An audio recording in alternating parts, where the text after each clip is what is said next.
Un cadeau pour les 4 millionièmes passagers de l'aéroport cette année.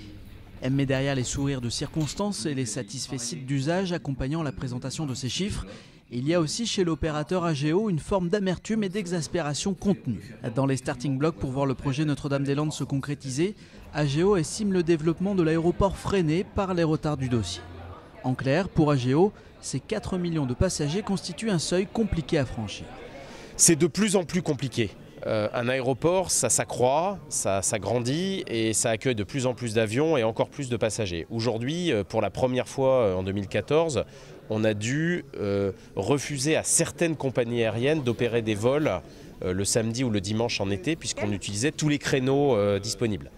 Malheureusement, cette croissance très forte potentielle pourrait être limitée et donc ne pas être réalisée si jamais on ne disposait pas de capacité additionnelle. Refuser des vols à certaines compagnies, une contrainte qui fait réagir le président de la CCI. C'est un mauvais signe qui est donné à certaines compagnies aériennes qui auraient envie de venir à Nantes Atlantique.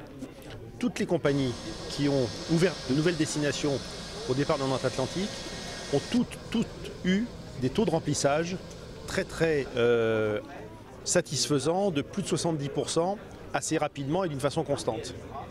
Donc pourquoi se priver de cette manne ? Il faut dire que le développement de Nantes Atlantique a été plus rapide que prévu. Le seuil des 4 millions de passagers était attendu pour 2020 et dans le même temps, le projet d'aéroport de Notre-Dame-des-Landes a pris du retard. Pour AGEO, le temps presse. Même si le nombre de vols augmente moins que celui de passagers, la direction estime que compte tenu des infrastructures actuelles, l'aéroport est en situation de saturation 80 jours par an. Effectivement, on a à peu près 80 jours dans l'année contre seulement 10 il y a 2 ans où on dépasse 14 000 passagers, qui est un seuil de gêne.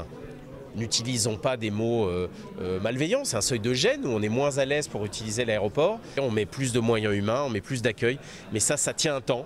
Une situation qui oblige par exemple l'aéroport à ouvrir 24 heures sur 24, 4 jours par semaine, avec pour les usagers l'obligation de départ en pleine nuit.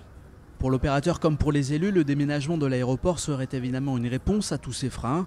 Longtemps embourbé, le projet vient de recevoir le soutien du Premier ministre qui a redit sa volonté de voir le chantier débuter dès le 2e semestre, au cas où les recours déposés par les opposants ne seraient pas valables. Une perspective que la CCI aborde avec prudence. C'est une très bonne chose que cette position du Premier ministre. Maintenant, j'attends les actes. En attendant, l'aéroport espère pouvoir accueillir en 2015 de nouvelles destinations en plus des 87 existantes, ainsi qu'une 20e compagnie.